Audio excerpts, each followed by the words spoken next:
You will never know what you don't know if you're not willing to be vulnerable. And as a result, without vulnerability, you will never move forward. Now that gets their attention, right? Because I will sit with a classroom of 18-year-olds and I'll say to them, okay, in this room, and I might have, a bunch of top coaches in the room and so on and so on. I'd say to them, how much of all the knowledge that exists in the world about triathlon is in this room right now? And I'll draw the pie chart on the wall and I'll say that, this is what we know.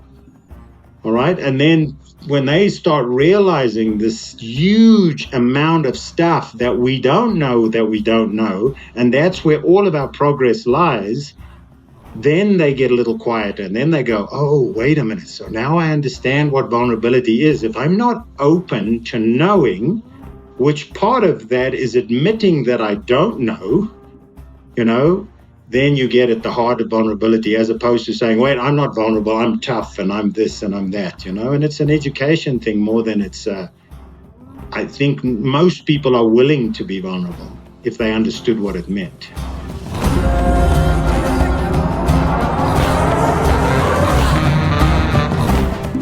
Welcome back to the Yogi Triathlete podcast. We are Jess and BJ, and this show was founded with a purpose to share stories of people looking, finding, and living their purpose. As yogis, we understand purpose as dharma, or our true calling, what we were put here to do. And today's guest, with over 40 years of coaching experience, is most certainly doing what he was put on this earth to do. Bobby McGee was born in South Africa and went to university to study and become a coach.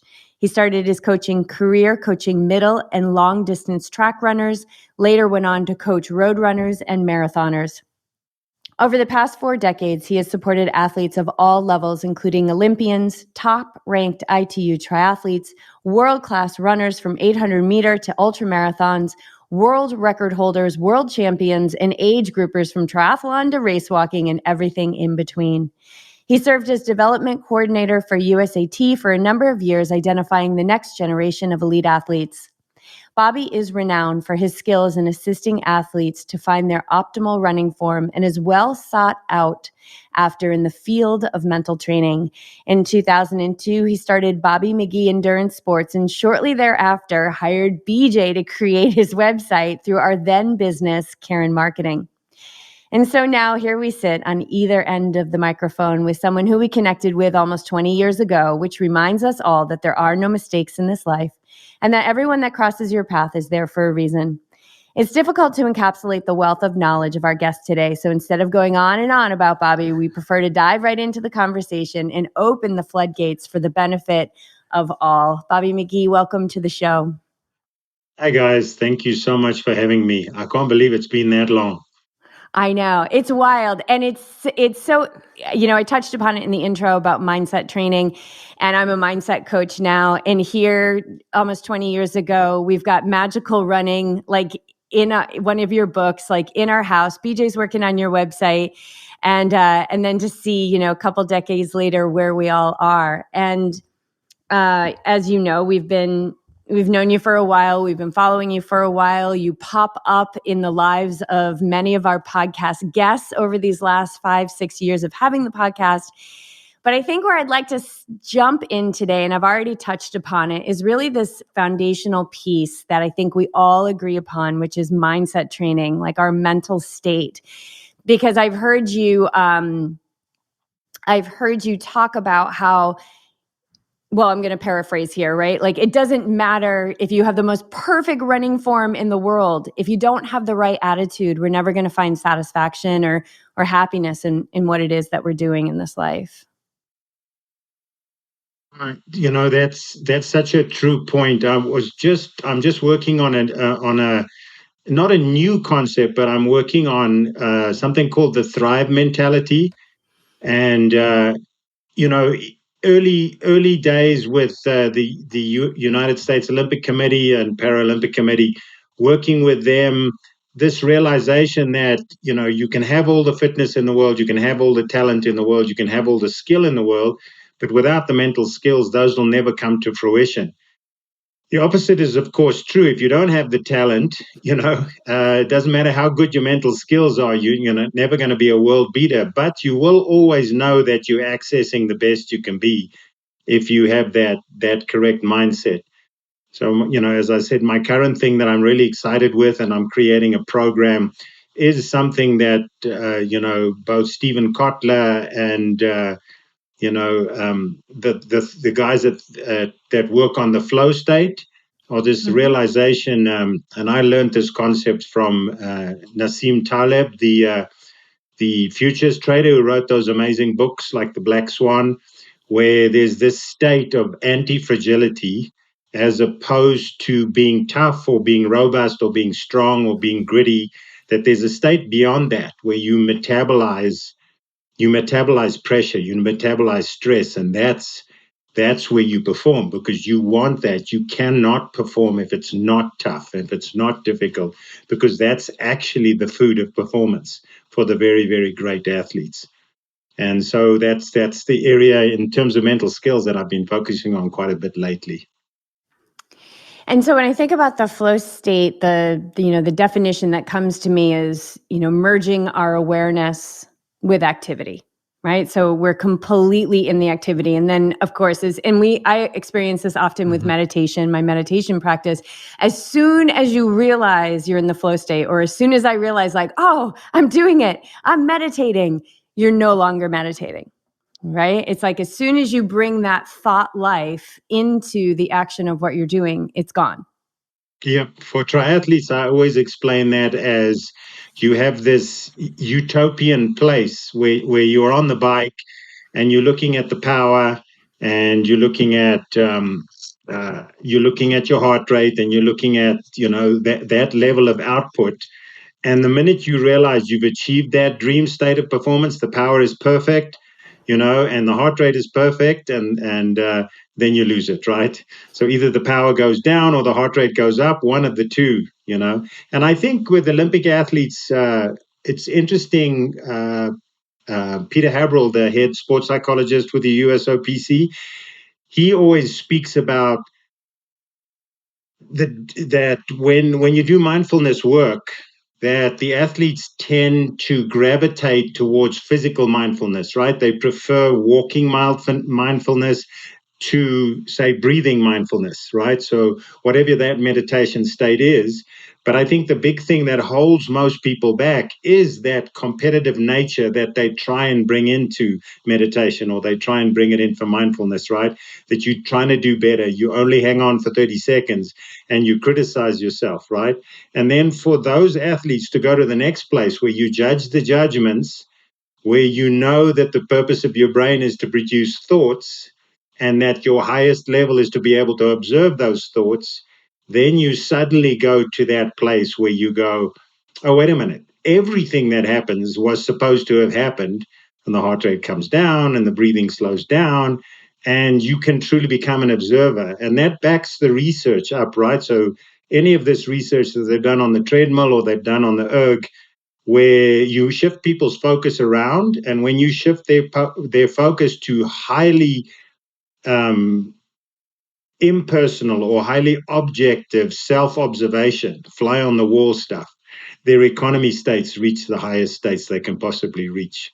And then with the lead into Tokyo, all this stuff of Kotler's, right, of hacking the flow state, going to the point of even more than that, how do you generate dopamine? Because that's your fuel, right? So that's your most economical place. And to me, the two answers are the voluntary nature of sport, right?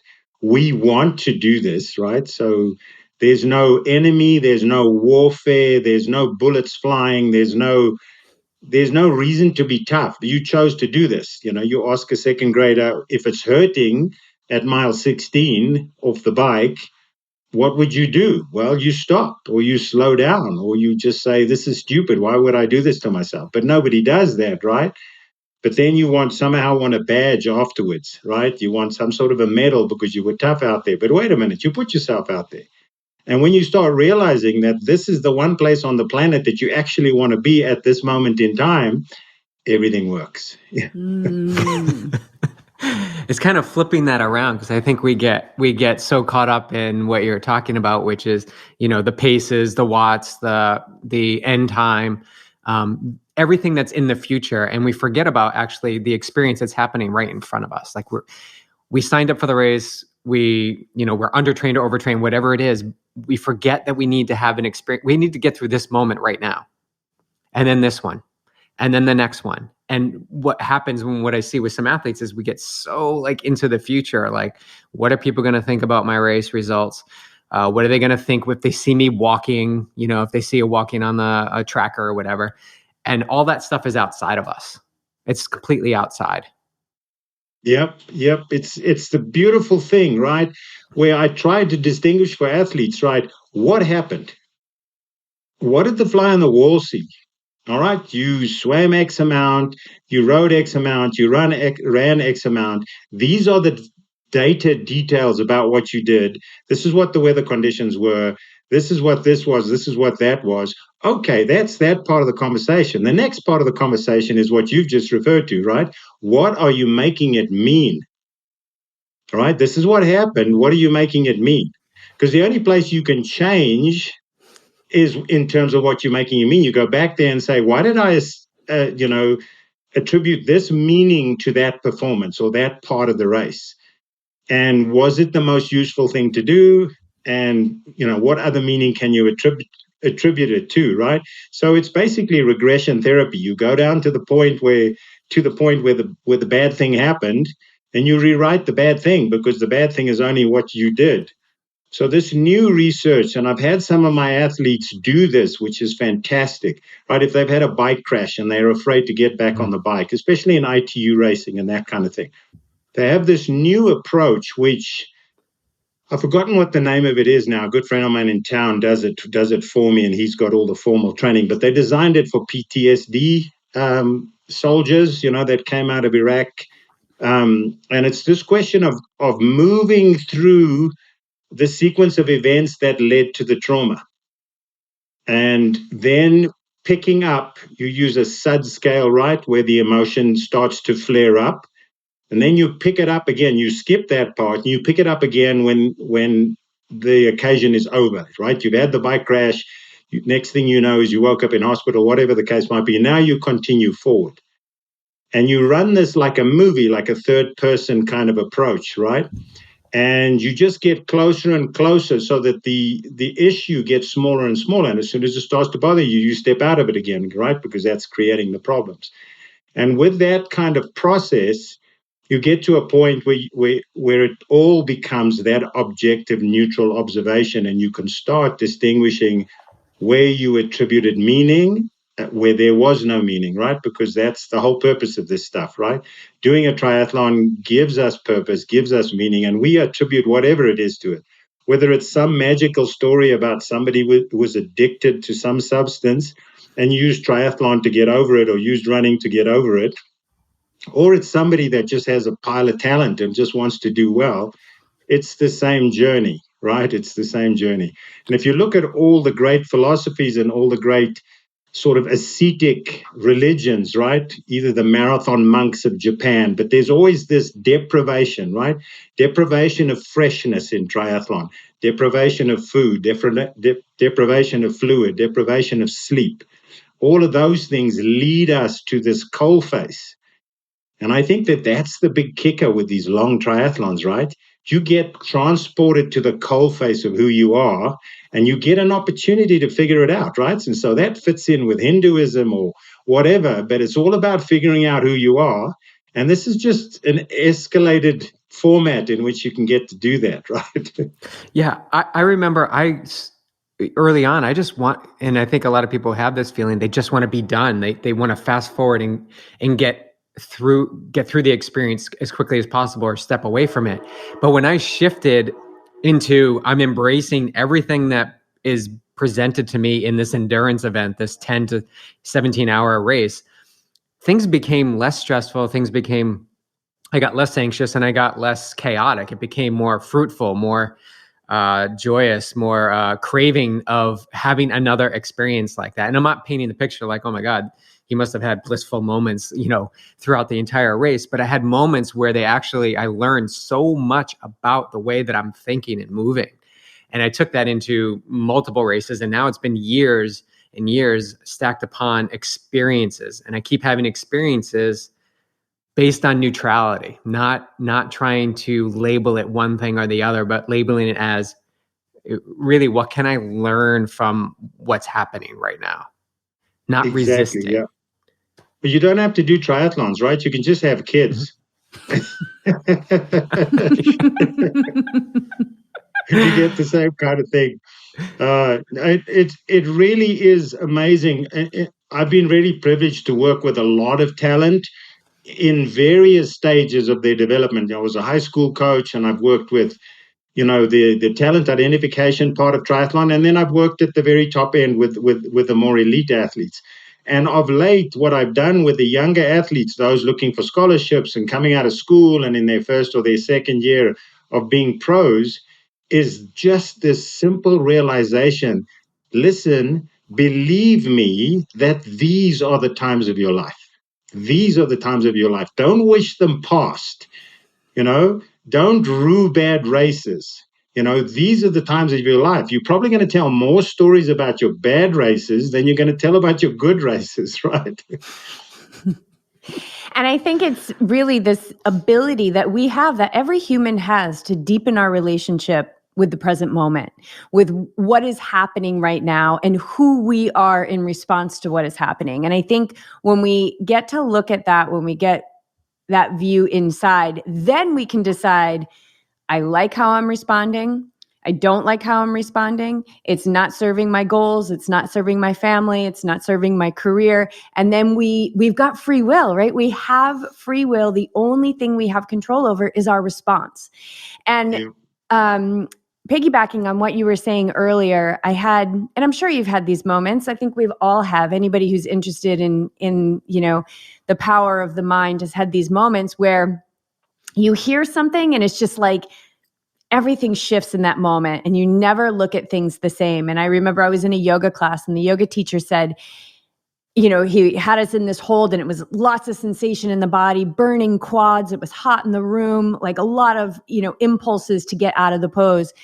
And he just said, everything is inherently neutral until we label it, until we give it meaning.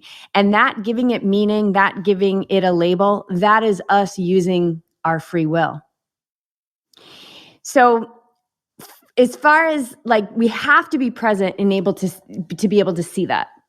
And I found that, and maybe you'll agree with this, but I found that a common piece that I've seen with the professional athletes, the people at the top, the pointy end of the field, that they have this ability to really be focused in that present moment. But for those who have trouble being in the present moment, meaning having an experience independent of all the commentary that's still going to happen, how do you guide people into deepening that relationship with presence? Good question. It's a lifelong search for all of us individually as well. So as you started speaking, the first thing that came to mind was in the last play that he did, Sir Laurence Olivier did the play Time, right? And he says this line in his inimitable voice, right? He says this line: the only thing that we have absolute control over is our attitude. And that line, like he says it, just hangs in my head, right? And then I'm not sure who said this, but I think it was Nietzsche who said all of man's problems arise from their inability to accept what is so. And so if you go with that line of teaching, right, that it's all empty and meaningless, and we fill it and we give it meaning, right, that you can now take it into our sport, right? And so this thing shows up. And this thing in and of itself, whatever it is at whatever point in the race, is empty and meaningless. Now you have a filter, right? Now you can say, okay, what meaning am I going to give this? This is empty and meaningless in terms of its value to my performance, right? I'm going to attribute something to it. So one of the simple ways that I go is don't drink to avoid dehydration. Drink to enhance performance. Don't pace the race so that you don't blow up. Pace the race so you optimize your performance. So that everything is just flipped around. Oprah did a great show where she said to a bunch of women, she said, write down everything you don't want to have happen in your marriage. And she said, now, right next to that, everything that you do want to have happen, which is the exact opposite of that. So it's just turning it around. And that's the sports psychology 101 principle, right? Not the nots, but the do's. And so when you teach that, it's a question of paying attention all the time, because the athlete will say a word and then you'll say, think about what you've just said. Is that valuable? Is that serving you? Is that really what you believe? Or are you saying it for some sort of shock value or some sort of need for somebody to say, oh, that's not true. You're really much better than that. All right. Because those are the steps of the cost payoff thing, right? And the cost payoff I use all the time too is right. Are you trying to be validated? Are you trying to be justified? Are you trying to avoid responsibility by saying what you say? And then the next time when it comes around, you see the athlete start, hesitate, think about it, and then say what they want to say, right? So it really is one of those disciplines like anything else. It just needs to be practiced and practiced and practiced. So I tell people to keep a log of their pre-race internal dialogue, because that's the internal dialogue that I have no control over. If they do something really, really well, I can say, what were you thinking? What were you saying to yourself? All right. And then if they go out onto the playing field and they are not saying that, that's when they don't show up, right? Now there's some other person informing that movement or that activity. And so when they start becoming aware, that was a really good performance. I was saying this, and this to myself. All right. Now I catch myself pre-race or during a race saying something different to myself. So now you let them off the hook and they let themselves off the hook. Firstly, they praise themselves for that recognition, all right, which is completely opposite. Elite athletes often curse themselves for a negative thought. They catch themselves and then they waste more time by beating themselves up because they had the negative thought, right? Or whatever. I prefer kind of the more neutral thing, and I like this whole, what do you need to be thinking to thrive, Because with most elite athletes, when you find out what their mental game is, it's pretty incredible how simplistic it is and how childlike it is. They are not nearly as complicated as age groupers that are really, really talented but haven't broken through. Again, the same thing. You ask an age grouper who's really, really broken through and you go, this person doesn't have anything special in the physical toolbox, right? But they are performers. They perform at the top of their level. And then you'll notice there's this similarity to internal dialogue. And a lot of it comes down to the psych concept of it. They have an internal locus of control. They are always finding solutions. I like that pattern, right? There's emotion. Emotion leads to a feeling. Feeling leads to thoughts. Thoughts lead to choices. And then the choices are made or not made. They're made for them, right? So that to me is kind of the approach that I'm taking. I'm always listening. And the beauty of it is in coaching, it doesn't matter how good your coaching is or how scientific it is or right on the money it is or how appropriate it is. If there's a hiccup in how the athlete is metabolizing that workout or that race information, it's not going to help. You'd rather have them do something that is really, really stupid that they believe in. The likelihood of their performance being good is higher in that case than in the case where they are doing the right thing, but they don't believe in it. Yeah. Or they don't believe in themselves in it. Yes. Trust. And I think that belief in self and you were talking about getting to know yourself really well. And what I've discovered on my own path is that getting to know myself really well has allowed me to be more steadfast, right? In who I am and how I move through the world. And I think with that comes this confidence. And I have this confidence of like, well, yeah, like, and that allows me to focus on what I want and not focus on what I don't want, which is what you were talking about at the beginning. Like, is you can go to, don't drink because you're fearful of being dehydrated. Drink to fuel your performance, right? What you don't want is being dehydrated. So don't focus on being dehydrated. Focus on what you want. And that's going to streamline all the energy towards that direction of what you want. As more and more, and I'm so happy to see this, and especially I would say like in the last 5 or 10 years, I mean, the mindset piece is a common thing that we talk about now. And certainly it's a major piece of Yogi Triathlete. But with that comes vulnerability. And I mean, I know my take on this, but where does vulnerability play in an athlete's ability to open their mind and grow their mindset in the direction that they desire? To me, there's two answers. I have a little quote that I put up here, and I notice it better because I didn't print it out. It says, whenever you cannot decide what to do, choose the action that represents a change.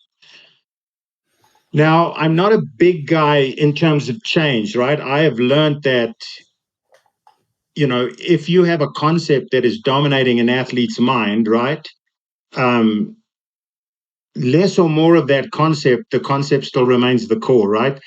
So I'm weak in the heat. I don't perform well in the heat, right? And I probably every athlete that's listening to this that I've worked with will say that I say this, right? That if you have two parallel lines and you continue them into infinity, and the one is I suck in the heat, right? And the other one is I'm great in the heat, right? You're always going to, if you stay on this one parallel line that says I suck in the heat, you're either going to suck less or you're going to suck more, but you're always going to be sucking. You see what I'm saying? Mm-hmm. So I'm a big believer in this concept of mentally replacing thoughts. You can only suppress thoughts that you've already had. You can never get rid of them, right? You can never go in there and remake this thought. You replace it with another thought, and then you nurture and repeat and habituate that thought, and it becomes the dominant thought. So when the winds of fatigue and the winds of effort start blowing, they have to blow a long way, a lot of sheets off the top before they get back to that old thought, right? And it's old stuff. It's called first creation, second creation stuff, right?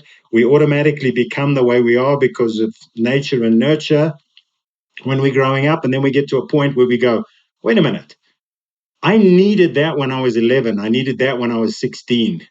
But I don't need that in my life anymore now. And with consciousness, I can now replace that. I don't need to be quiet anymore because if I speak out, I'm not going to get slapped or whatever the case might be, right? I can recreate that. But it takes a lot of work. And like so many things, right? What I think in the 70s, they did a research paper on Olympic athletes and how much work do they do on their mental skills in a static state, right? We know that in endurance sports, every single thing that we do is actually training mental skills. Every time you're out there on the bike, whether it's disassociating in zone 1 and 2, or whether it's deeply associating in zone 4 and 5, we are working on our mental skills, right? But that concept of spending formalized time, and that study showed that the best athletes were spending about 12 minutes a day working on that, which is not a lot, right? So we know that it's important, but we just need to do it so often. So I've digressed a little bit here, but it comes down to that, the keyhole activities that allow us to access who we want to be in any given moment, right? And I think that's why Kotler spoke about hacking the flow state and came up with those various levels that we need to reach, right? There must be risk involved, right? And then very, very interesting to me, my business logo is grace, gratitude, and guts, as you would know, BJ. That gratitude part, coming out of a place of realizing that everything you do needs to be valuable for everybody else as well. That's why in the last chapter of my book, I speak about that, right? Where you go to the funeral exercise, right, from Covey, where you go to your funeral and you say, how are you going to be remembered, right? And a lot of elite athletes that I work with have this thought when they get into their 30s, right, where this seems so selfish, right? So many people have to do so much to allow me to do what I'm doing, you know?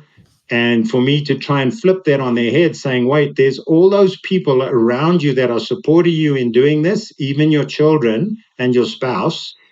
What they are doing is they are getting as much out of what you are doing and your performances as you are getting out of them. And unless you can make peace with that in your own mind, you're going to always have this fear of that what I'm doing is selfish as opposed to contributory. Does that make sense? Mm-hmm. And so that was the thing that I was trying to get to is that, again, where we started, like, what am I doing that's valuable, right? By me being a better person in what I'm doing, whatever vehicle I've chosen to do that, all right, it makes the world a better place. All right. And so out of that comes Bandura's work from the 70s of self-efficacy. Right. And to me, that's exactly the same as what I'm talking about, thriving and being anti-fragile, that's a higher level than being tough. And self-efficacy is a much higher level than being self-confident. Because self-confident is, again, back into the ego conversation and the embarrassment conversation and self-indulgent conversation, whereas self-efficacy is simply saying, this is what I did in training, this is what I'm capable of doing in the race, what do I need to do and think and tell myself to do to be able to just access what I'm capable of. It's much, much simpler conversation, right? You're looking at your skills and you're looking at your process and you're looking at what does it take to execute that. So you go from a person who says, I completely lost focus in the middle of the race, to a person who says, oh, at roundabout mile thing, I misplaced my focus. I realized I misplaced my focus. I went and fetched it. I brought it back. I gave myself a pat on the back and off I went. And you see this in marathon running and Ironman all the time. The amateur has a bad patch and it's over. The pro has a bad patch, has a bad patch, has a bad patch, but has the mantra, right? You will have a bad patch. There's no such thing as a perfect race. And if you fit, you will get it back. It'll pass. And I've had athletes say to me in Boston Marathon, where she ended up coming, I think, 5th or 4th in that race, where she said, it was so cool. I had a bad patch at 5 miles. And I thought, great, I'm getting my first bad patch out of the way real early, as opposed to saying, oh, it's going to be a long day. I've still got 18 miles to go. And it's just the same thing, just being aware of where your attention is, which is, as you said in the beginning, it's just meditation and mindfulness work. Yeah. Yeah. And I think also, BJ, I want you to ask your question, but I was thinking about like being vulnerable with ourselves, like really getting that look at like, oh, wow, this is the automatic thought that comes up, but I can change that. Like I can be kind to myself. I can be graceful. I can have grace for myself. And I have the power to switch those perspectives. We have the power to do that. I have seen it too many times. We have the power to shift our attitudes. I think the problem, and I don't know how this is in other cultures, right? But I think the problem in the Western culture, I'm a huge fan of the concept of vulnerability and its power, right? But I do think within the Western culture, there is still a lot of the old school belief that vulnerability equals weakness, right? And so vulnerability as a concept is extremely powerful, but education about what vulnerability means and what its value is very, very important. So my conversation about vulnerability often goes with that other model called what you know, what you know, you don't know, and what you don't know, you don't know. To me, that's the question that I ask when it comes to vulnerability, right? Where I say to the athlete, you will never know what you don't know if you're not willing to be vulnerable. And as a result, without vulnerability, you will never move forward. Now that gets their attention, right? Because I will sit with a classroom of 18-year-olds and I'll say to them, okay, in this room, and I might have, a bunch of top coaches in the room and so on and so on. I'd say to them, how much of all the knowledge that exists in the world about triathlon is in this room right now. And I'll draw the pie chart on the wall and I'll say that, this is what we know, we know. All right. And then when they start realizing this huge amount of stuff that we don't know, and that's where all of our progress lies, then they get a little quieter and then they go, oh, wait a minute. So now I understand what vulnerability is. If I'm not open to knowing, which part of that is admitting that I don't know, then you get at the heart of vulnerability, as opposed to saying, wait, I'm not vulnerable, I'm tough and I'm this and I'm that, and it's an education thing more than it's, I think most people are willing to be vulnerable if they understood what it meant. Yeah, I think it's okay. And as coaches and 40 years of experience, it's really okay to say, I don't know, if there's something you don't know. It's really important to stress that versus just trying to fake it till you make it, right? Like kind of, and I've never seen that really work for me, faking it till you make it, quite honestly, because your true self is the essence of who you are and what you stand for and what you believe in. And if you're always speaking from the heart, you're always going to have the truth. And the truth should be, at this moment, I don't know, but I will find out. It's something I will get curious about. And the athlete you talked to who had, the experience at 5 miles in has to be vulnerable. Has to be vulnerable to accept the current state, the current situation that athlete was in order to get to the end of the race. It doesn't matter what pace she was hitting in training or in previous races if she can't be there or he be there for that moment to make the decision. It means nothing what they've done before. Nothing. Yep. So again, back to the old philosophies, right? There's nobody out there. It's just what you put out there, right? So every person you meet and every situation that you meet, you are imbuing it with character and life and being, right? And so without the vulnerability, you start.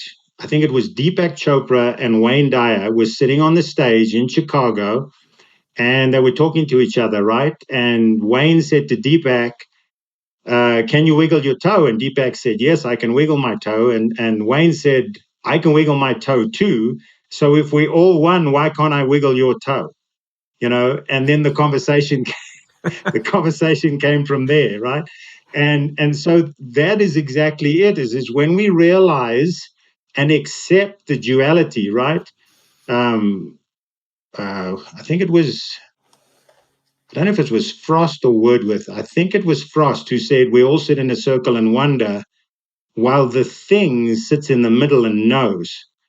So if you go from the standpoint is that there's massive duality within all of us and that it's natural. That was called Jung's thing, right? I don't know if you've seen some of these memes on Instagram at the moment, where the guy says, they'll show some black stallion or they'll show a beautiful black all-wheel drive vehicle, right? And they'll say, the quote is, you came to the darkness, I was born in the darkness, and Jung says we need to embrace our dark side, right? Because otherwise, again, without that vulnerability to embrace our dark side, without that honesty, we can never have the fullness of the light side, right? And Philosophy 101 says there is no nothing without something. So it's always going to be, juxtaposed to that. And I've met a number of very successful athletes that have this level of dialogue with themselves. They'll go from what the hell am I doing out here to saying this is sublime. This is perfectly where I want to be. And I've had the same athlete say to me after 2 different world records, I set this world record and every step was a grind and a painful process. And this world record was it was ridiculous. It was like mouth closed jogging. And I broke the world record, So being open to there's not this very narrow set of circumstances that you need to be able to perform. And sometimes as a performance coach, you say, my job is just to expand the parameters under which athletes are willing to perform. And more than even imbuing them with the fitness is like, if you're willing to go when it's above 67 and still try and produce a performance, or if you're willing to go when you've been puking your guts out 3 minutes ago, that's the difference, right? If you need it to be perfect and 55 degrees and no wind and a flat road, well, then it's really, really narrow, right? Because you know what's going to happen? A cow's going to step out in the way, and you're going to have a problem. Yeah, it's releasing that control. And I think this is a good time to switch into something that I think we've all seen athletes have trouble with. I also had trouble with it early on, is this concept of going slow so that we can get faster. And so, we've had a lot of coaches. I mean, all the coaches that we've had on this have talked about this, but I love to get the unique articulation of each coach as to, how you describe that to people, or give them that foundational evidence underneath that, will hopefully have some people buying into that by the end of the show today. Well, you guys said at the beginning, I've been around doing this stuff more than 4 decades. And believe me, I think the final physical frontier in performance, in endurance performance, the final physical frontier is probably pacing, because pacing goes completely contrary to the flight or fight response, and it's very, very difficult, even for the female mind, to be able to determine what kind of effort should I be putting out now in order to 3-4 hours down the line still be putting out a commensurate effort, right? So pacing is really, really hard. And I think this concept that you're talking about falls very close to that, right? So I can admit that even now, I still am, I wouldn't say I'm on the fence, because I'm definitely not on the fence. Some days I'm left and some days I'm right, right? So when it comes to that question, I would say that when you're training for a marathon, right, there's a large neuromuscular component that supersedes the physiological component. All right. So we now know you run a 5K, your heart rate is much higher than when you run a marathon, right? We can explain that physiologically, right? We know, they're coming up with new ones every day, but what are the factors that are involved in running economy? We also know that we're not going to get much of a bigger VO2 max once we through our mid-20s if we've been training effectively and we've been training hard, right? So from that point onwards, it all becomes about economy. Then you look at the ratio of how many exercise physiologists are certified every year in the world versus how many biomechanists are certified every year in the world. There's far more exercise physiologists, right? So we know a hell of a lot more about the engine than we know about the mechanics. In fact, we know more about the pitch in baseball mechanics than we know about running mechanics. All right. So bearing all of that in mind, what becomes very, very interesting is that idea of determining individually for the athlete, right? What do they need in terms of that easy speed, right? So let me give you the conundrum, right? Most athletes are incapable at altitude as beginners to run in zone 1. They can walk, they can ride their bike, and they can swim in zone 1, but they can't really run in zone 1. If you're talking about an average person who has a VO2 max, say in the mid-30s, et cetera, okay? So that's the first thing. The second thing is that most elite athletes, in terms of running, are running too fast in their theoretical zone 1. It is too hard on their joints and is not giving them any more value from a physiological standpoint. So they should be running a whole lot slower. For somebody like Gwen to be running in zone 1, she needs to work quite hard if it's a zone, right, to get up to that speed, but she can run a lot slower than that. So now you take it to, what are these requirements in the marathon, right? The great coaches will say to you, you need to run large sections of work at race pace. All right. So now you go, okay, the elite athlete can afford to be trotting around at 6.5 to 7 minute pace. All right, because it is, 40 to 60 seconds slower than their race pace. Okay. But how many age groupers can actually run at a pace faster than the pace they are going to be racing for their easy runs? They can't. So if you look at what somebody's going to run off the bike in Ironman, and you look at the pace of their long runs, they're not going to make, you see what I'm saying is it's too fast. So it's a really hard question.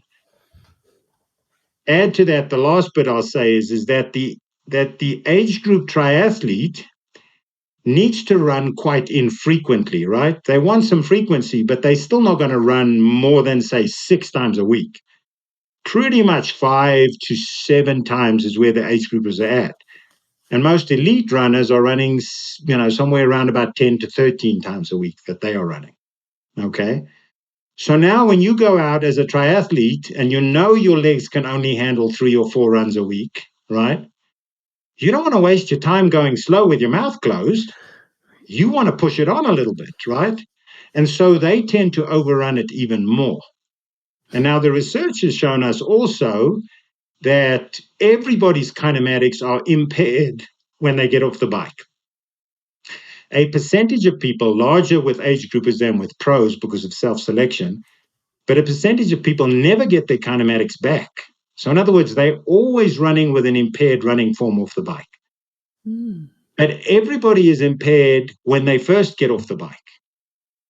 And with triathletes, now they're running too fast when they first get off the bike. So they are burning so many anaerobic resources, which are going to eat into their ability later on in the race. So you can see that there's a large mental and emotional component to how fast you run over and above what the value is. So what I propose always is that people do all their easy stuff fractionalized. In other words, just like you would do intervals for your threshold work and for your tempo work, so too you should do intervals for your endurance work. Because now you can raise the pace, but you're going to take a break and raise the pace and take a break. So you're going to get all those advantages that you would get from running slower: connective tissue, proliferation of capillarization. All of those things are going to happen. All right, but you can do it at a slightly faster pace, which now starts to resemble neuromuscularly the pace that you want to run at in a race. So is that like a run walk? Yes, exactly. Run walk. Yeah. And build that strategy straight away into what their racing strategy is going to be in. If you look at Galloway's history of run walk stuff, right? People that run 2:45 for the marathon running the whole way, and then they do a walk run strategy and they run 2:20. So you go, okay, people say, well, I'm a 3-hour marathoner. Surely I don't use walk run. No, wait a minute. You can now up your volume. You can up your mileage. All right. You can accelerate your recovery by doing walk run. And there is zero research that says you lose anything by not running continuously, including the ability to fat burn. And now it answers a lot of your questions, right? Walk run is much easier to pace. You can run faster when you are running. All right, so neuromuscular now helps you as a 5K and a 10K runner. If you are around about that pace for the marathon, you're never going to run as well over a marathon distance as you would run if you ran the whole way. And statistically, we know what happens other side of 16, 18 miles, right? It all falls apart, right? So instead of, getting to 18 miles and then sitting down at the side of the road or wandering aimlessly up the road at 20 to 25-minute mile pace, you can be walking at 15 to 17-minute mile pace for 30 seconds and running for 9.5 minutes. You're going to blow anybody with the same ability as you in the longer distances out of the water every single time. But it's our ego. It's our ego that says, Bobby, well, come that's on. why I said. My tracker is going to say, you know, this is, what's he doing? He's walking and running. It's down to like 13-minute miles. And that just doesn't work. And you don't understand. I wasn't able to run 18 miles to get to the next 8 miles to see how fast I could go. Exactly. If I had a dime for everybody who said, you know, I was doing great up to 16 miles. Yeah, but you were in a 26-mile race. Right. You know, there are no prizes at the 16-mile mark for your pace, you know. So I've had smart coaches with big groups making lots of money who had groups when they invited me to work with them that had groups called Run the Whole Way. Because this was the ego badge of honor, right? I ran 10K the whole way. And one of my biggest tools in sports psychology is don't stop the dialogue. If you say to yourself, you suck, then say, and so what are you going to do now? So keep the conversation going because eventually you'll talk to the end of that, right? Now, it's the same way with the walk-run technology, right? So somebody says, yeah, I just want to run the whole way. And somebody else says, what did you run for the marathon? Oh, I went 6 hours. Oh, you know what? I ran the whole way and I ran 4 hours. Who's asking at the end of the marathon whether you ran or whether you ran the whole way? They want to know what your time was. I'll take 4 hours over 6 hours any time of the day, you know? So what was your pace out there? Oh, my walking pace was 25 minutes a mile and my running pace was 7:30 a mile. Wow, okay, so you walked a lot, you know? But what people don't realize in walk run, you're not standing still. You are moving for a tiny fraction of the time at a slower pace. But you're not standing still. So you can do all the math, but I just say to people, go and run for an hour. And then 5 days later, go run for an hour on a 6-1 interval and see how far you get and see how quick you recover. You know, and then go 9-1 and go. I mean, I had Gordo Byrne twice, went 75 off the bike with walk run, right? And he said, and I said to him, you know, what interval did you use? He said, no, 9-1 works for me because that's what I recommended that he did. He said, if he finds if I go 10-1, then the fatigue accumulates too quickly. So, you know, it's really is an experiment of one. And I've begged Ross Tucker and these guys to consider doing a research project on it because it'll be so mind-blowing in terms of compartment syndrome, in terms of recovery, in terms of stress fractures, in terms of a myriad of things that walk running will solve, right? And it will not harm performance. You know, you got Ben Canute, walk run all the time. He ran, you know, he wins 70.3 triathlons. He runs the whole way in races, but he never does a 2-hour run. You know what I'm saying? So it's just, it makes complete sense. And in the triathlon community, especially, because we're bigger individuals, we've got bigger upper bodies, we carry more muscle mass. You know, we need more muscle mass in our quads on the bike. We need more muscle mass in our lats and our pecs in the swim. So those athletes get impacted more. You know, if you go, you look at it, the average Olympic female marathon runner, she weighs somewhere between 89 and 115 pounds. You know, they do not beat themselves up as much as the average person does, you know, and they are on that extreme. Yeah, and I feel... Right, you go to those tiny runners like the Japanese, they walk 40 miles a week. They run 185 miles a week. You know,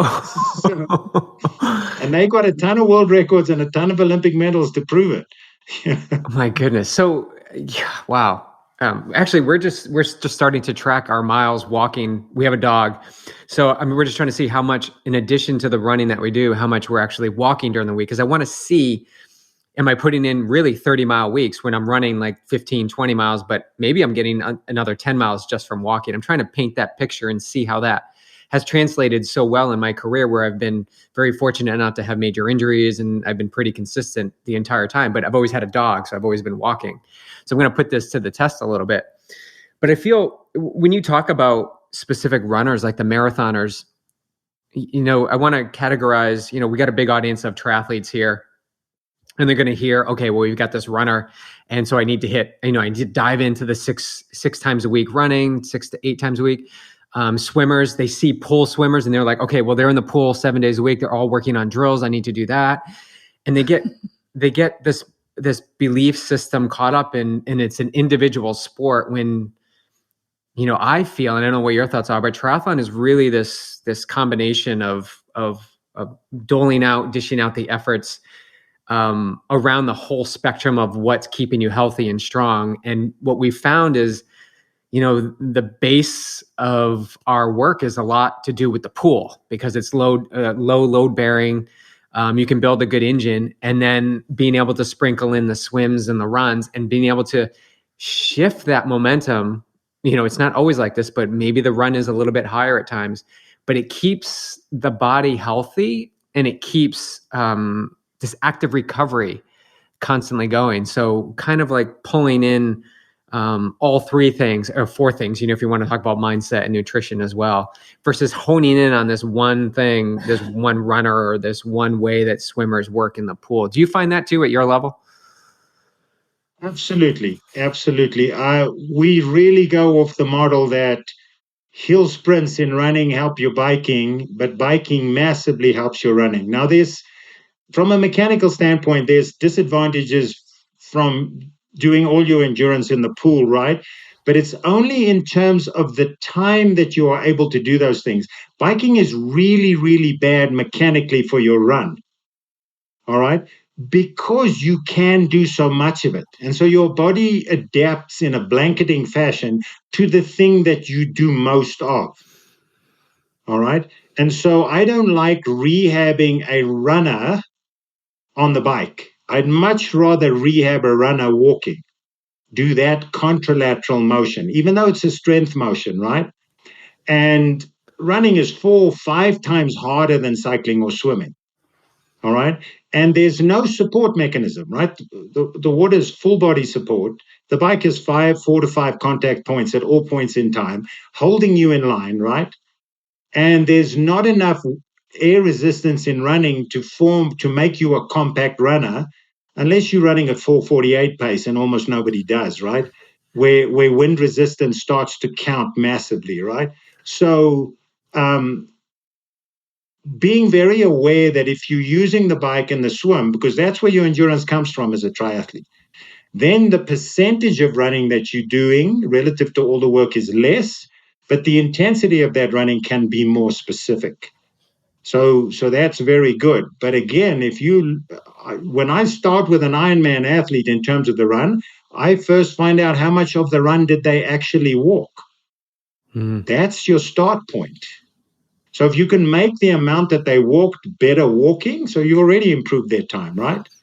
If you're going to make the amount that they can run, which is automatic if you run from the start, then they're going to go much, much deeper before they walk. All right. And you start viewing it holistically, as you said. You're not just thinking about physiology. All right. So when a guy's in the finishing chute or a gal is in the finishing chute and they trying to get up and their knees are buckling, it's not because their heart rate is too high. It's not because they're not lucid. It's not because they don't have enough endurance. They have total and utter muscular failure. All right. So neurologically, they shot. They're like somebody who's just squatted the most amount that they can in their lives and they pass out, or they get these massive neurological shakes, right? Because they're doing power work. So that's what happens. You completely obliterated your muscle endurance, right? And then they can't get up. So they're willing to crawl because they're completely supported and they know there's the finishing line and they're not completely unconscious and out of it. They can remember it. So, that points to, if you did an hour run as an Ironman athlete and then did a gnarly 4.5 hour hike, you could get way more conditioned than if you did a 2.5 hour run. Way more. You might have to say that again. That's pretty powerful. Because it blows up. My favorite Ironman training is get up in the morning, go swim 4K, all right? Go home, don't sit down, right? Preferably ride home, don't sit down, have something to eat, have something to drink, go out the door, ride your bike for 4 or 5 hours, come home, don't sit down, have something to eat and drink, maybe watch something on TV for a little bit, but stay standing. All right, then go out and run only for an hour, and then go hike for 2.5 hours. Now you're way better prepared for an Ironman than you would ever be if you did an hour run in the morning, an hour run in the evening, and some biking and some swimming in between. I love it. I love that workout. You too. I might have to write that one down. Yeah, I think we're gonna officially steal that one, Bobby. Oh my gosh, I feel like we're just starting to dive in here. That hour went by so fast. We're definitely going to ask you to come back because there's so many more things that we want to dive into. But I'm incredibly grateful the amount of information that you dropped here today. It's like it's such high quality, and so some people might be saying, "No, don't end the podcast now." But it's like go back, listen to it, take what resonates, leave the rest, put things into action. Don't end the conversation. And then what, right? And then what are you going to do after you listen to this podcast? So grateful for your time today. Thank you so much. Is there any final words you want to leave the athletes? Well, maybe the final word is if you can generate this much enthusiasm for anything after 40 years, then you're definitely doing what you should be doing. Yes. Awesome. How can people connect with you? You know, your book, you've got the transformation program. Yeah. BobbyMcGee.com has pretty much everything out there. And then there's a ton of stuff at Bobby McGee Running, even on YouTube or on Instagram. And then you're holding a live Facebook. Don't you do that weekly now? Or yeah, I have been doing that weekly. I'm probably going to slow that down a little bit. I'm focusing on a new project called Runform, where there's going to be a 4-pillar program coming out in March, which is dynamic mobility work, strength and conditioning work, running drills, and strength stretching.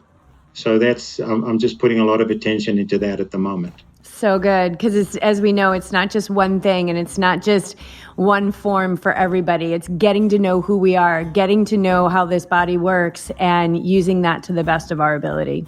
And you help people do that. Thank you. All right, guys. I really appreciate the time, and thanks for the invite, and it's good to see you both. Yeah, good to see you too, Bobby. Thank you so much.